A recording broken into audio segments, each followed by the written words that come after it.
Ouvir o galo cantar é uma experiência muito gostosa. Muita gente associa isso a um momento no interior, na roça, e alta madrugada, ainda escuro, o galo canta e traz essas experiências agradáveis de sossego e descanso, mas para Pedro, o apóstolo, foi uma experiência traumática.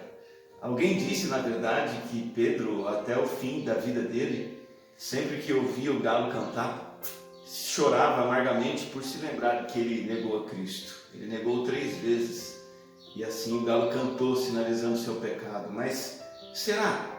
Eu acho que não. Eu acho que cada vez que o galo cantava ao longo da vida dele, ele se lembrava mais do que do seu pecado, do olhar compassivo de Jesus Cristo, olho no olho para ele, na hora mais amarga de sua vida, quando ele falhou terrivelmente negando seu mestre.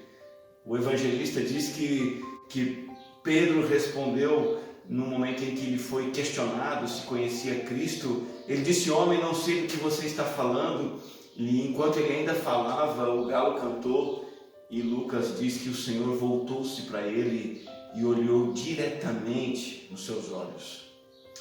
Esse Jesus olhou para Pedro com um olhar compassivo. Poucas horas depois, morreu na cruz para pagar de uma vez por todas pelos pecados de Pedro que ele havia cometido a vida inteira. Então eu creio que sempre que o galo cantava, Pedro se lembrava do perdão completo que Jesus Cristo ofereceu a ele como um pecador fracassado. Nós estamos numa série em Colossenses e quero relembrar que Paulo escreve sobre a obra de Jesus. No capítulo 1, versículo 13 e 14, ele diz que a obra de Jesus é o maior plano de resgate de todos os tempos. Paulo está refutando heresias destrutivas sendo introduzidas na igreja que diminuíam o valor de Cristo. Então o apóstolo escreve esclarecendo, afirmando e exaltando a pessoa de Cristo e a sua obra. Versículo 13 diz: pois ele nos resgatou do domínio das trevas e nos transportou para o reino do seu Filho amado. Verso 14: em quem temos a redenção, a saber, o perdão dos pecados. Nosso foco nesse momento de reflexão é: em Jesus temos a redenção, a saber, o perdão dos pecados. Nós vimos anteriormente, no versículo 13, que nós somos resgatados do domínio das trevas e transportados para o reino do seu Filho. Essa é uma alusão a Êxodo no Antigo Testamento. Deus libertou seu povo da autoridade e da jurisdição das trevas. Eles estavam debaixo do cativeiro no Egito, e então Deus liberta e leva esse povo para Canaã e distribui a terra. E é isso que Deus faz também pela igreja, como Paulo diz. Ele nos resgata do domínio das trevas, não do Egito literal, mas das trevas do pecado, e ele nos transporta para uma nova terra, o reino do Filho amado. Aqui temos um contraste entre luz e trevas. O reino de Cristo é o reino de luz, em contraste com essa presente época má da qual somos resgatados. No versículo 14, que nós vamos gastar uns minutos nos aprofundando hoje, Paulo explica como se deu esse resgate extraordinário, essa transferência de reino das trevas para a luz, essa remoção de refugiados espirituais. E ele diz que isso se deu pelo pagamento do resgate e pelo perdão de pecados. Primeira parte, no versículo 14, diz que ele comprou nossa liberdade, diz que nós temos a redenção. Isso significa fazer um pagamento para resgatar algo ou alguém. E esse termo, redenção, é um termo usado na época de Paulo para o pagamento de libertação de um escravo. Nós temos pelo menos 3 entendimentos no Novo Testamento relativos a esse pagamento. Primeiro, nós fomos resgatados do banco dos réus. Nós temos em Deus algo que chamamos de justiça retributiva, que exige punição pelos nossos pecados.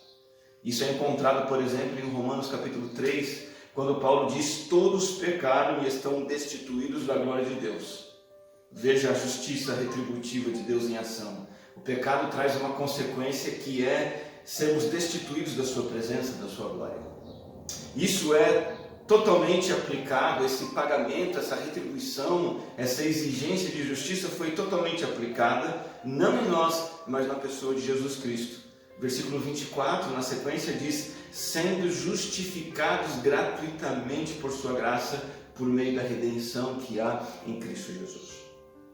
Isso significa que por causa de Jesus, da redenção que Ele fez, nos colocando-se em nosso lugar no banco dos réus, nós estamos quites com a lei de Deus, não há nenhuma pendência. Nós estamos livres e isentos da punição pelo pecado, pelo pagamento do resgate feito por Jesus Cristo. Banco dos réus é o nome dado àquele lugar ou à condição que a pessoa está aguardando para ser julgada. Nós somos redimidos do banco dos réus, porque Jesus Cristo se colocou ali em nosso lugar. Um segundo aspecto dessa redenção é que nós somos redimidos ou comprados do domínio de Satanás. Versículo 13 de Colossenses capítulo 1, lembrando, diz que estávamos debaixo do império das trevas, ou seja, do domínio de Satanás que ele exerce sobre vidas humanas. Eu quero dizer que Satanás não exerce o domínio só sobre os satanistas, mas sobre pessoas boazinhas também. Todas as pessoas sem Cristo estão debaixo do governo, do domínio desse tirano maligno que é Satanás. O pagamento do resgate realizado por Jesus nos tira também dessa terrível condição de domínio opressor, maligno do nosso inimigo. Efésios capítulo 2 diz assim: Ele nos deu vida quando nós estávamos ainda mortos em transgressões e pecados, nos quais andávamos em outro tempo, segundo o curso deste mundo, e aí a Bíblia diz, segundo o príncipe da potestade do ar, do Espírito que agora atua nos filhos da desobediência. Veja que Ele nos dá vida, estando nós mortos, ou aprisionados, ou imobilizados, ou controlados pelo príncipe do poder do ar, que é o próprio diabo, o maligno. Então Deus se torna o nosso novo proprietário. Além do direito de criação que Ele tem sobre todos nós, Ele exerce um direito duplo, o direito também de redenção. Nós temos então a redenção do banco dos réus, temos a redenção do domínio de Satanás e em terceiro lugar temos a redenção de uma maneira vazia de viver. Todos nós vivemos uma vida fútil, todos nós nascemos com a tendência de viver para nós mesmos, atrás de futilidades, atrás de coisas sem valor para Deus. Mas Cristo também nos redimiu desse estilo de vida vazio e sem sentido. Ele resgata pecadores da escravidão à prática do pecado. Quando somos comprados por Cristo pelo seu sangue, nós não somos mais escravos de praticar o pecado. Ele tira-nos do poço em que caímos. É o que diz 1 Pedro capítulo 1, versículo 18. Vocês sabem, diz o apóstolo, que não foi por meio de coisas perecíveis como prata ou ouro que vocês foram redimidos, ele diz, da sua maneira vazia de viver. Não foi por prata ou ouro, mas fomos redimidos pelo precioso sangue de Cristo, como de um cordeiro sem mancha e sem defeito. Veja que o sangue de Cristo nos redime dessa vida vazia que herdamos dos nossos antepassados e na qual todos vivem. O transporte das trevas para a luz só poderia ter sido feito dessa forma, através da nossa redenção dessa vida do pecado, porque são os nossos pecados que nos tornam cativos, nos escravizam, nos mantêm na escuridão. Mas quando nossos pecados são cancelados na cruz, nós somos resgatados dessa vida vazia e sem sentido e transportados para um outro reino espiritual. Portanto, voltando para o pensamento de Paulo em Colossenses capítulo 1, versículo 14, ele diz que nós temos a redenção no Filho amado, mas na segunda parte do versículo ele diz que nós temos também o perdão dos pecados. Quando eu era novo, garoto, na escola, nós desenhávamos a lápis numa folha de papel em branco. E quando a gente errava um traço que fosse, tinha que apagar com a borracha para desaparecer aquele traço errado. Mas na verdade não desaparecia. Na verdade, quanto mais a gente mexia no desenho e mais rabiscava e apagava, mais borrado ele ficava uma coisa horrorosa. Eu, como péssimo desenhista, meus desenhos ficavam horríveis. O perdão aqui significa apagar algo completamente. Nós temos o perdão dos pecados. Não significa que fica uma mancha. que fica uma sobra, que fica um resquício. Não. A palavra perdão dos pecados significa mandar embora definitivamente, cancelar para sempre. Essa dívida não volta. Nós obtemos a quitação de uma pena. Os nossos pecados impõem uma penalidade de separação entre nós e Deus. É como, mais ou menos, a gente chama estar com o nome sujo. Quando você está com o nome sujo, você tem restrições impeditivas. Então você não pode fazer o financiamento bancário, por exemplo. Nós estávamos negociando uma casa em São Paulo e uma dívida no nome do proprietário, uma pequena dívida de uma conta de telefone ou luz, que ficou para trás.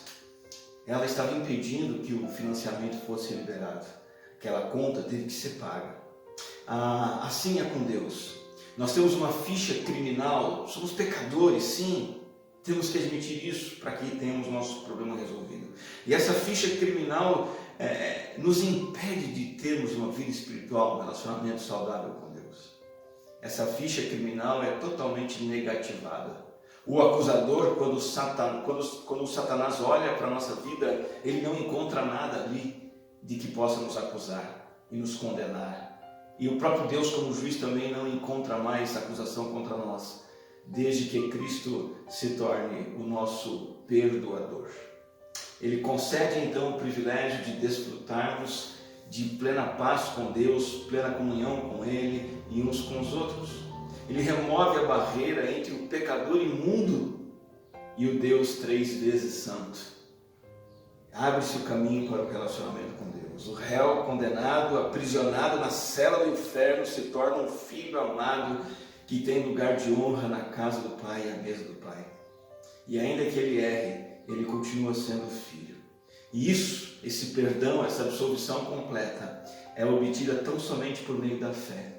Em Atos capítulo 10, versículo 43, o apóstolo está pregando e a narrativa diz assim: todos os profetas dão testemunho dele, de Cristo, de que todo o que nele crê recebe perdão dos pecados mediante o seu nome, ou seja, por meio dele.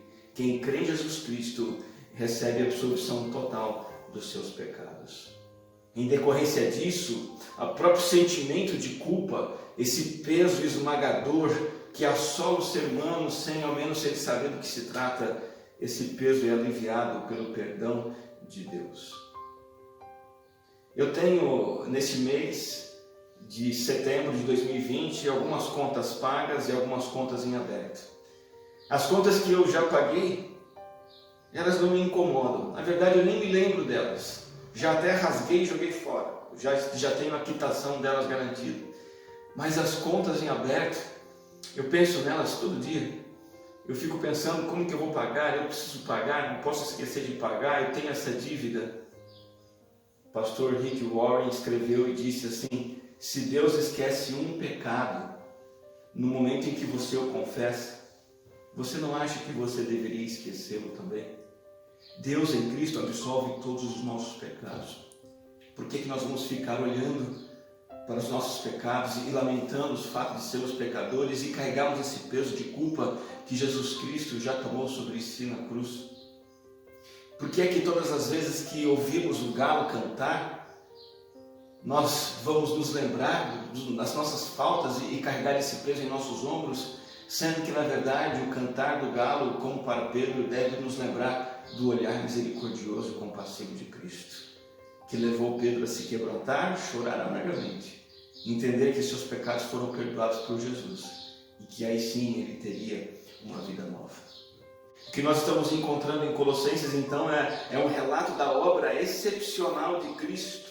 Nós vimos na mensagem anterior que ele nos resgatou do domínio das trevas, nos transportou, nos removeu para o reino do Filho amado, e hoje vimos que ele nos redimiu dos nossos pecados. Ele nos resgatou do banco dos réus, do domínio de Satanás e de uma vida vazia.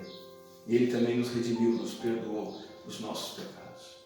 Se você tiver o privilégio agradável de ouvir o galo cantar, lembre-se do olhar compassivo de Jesus Cristo para Pedro e para você, perdoando completamente os seus pecados e os meus pecados. Convido você a fazer uma oração comigo. Vamos falar com o Senhor. Graças te damos, Senhor.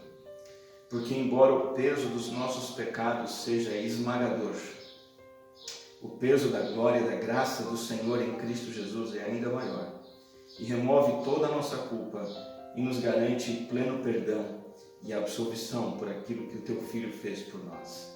Que possamos viver livres e leves na Tua presença, desfrutando do Teu grande amor e graça por nós, em nome do Senhor Jesus Cristo. Amém.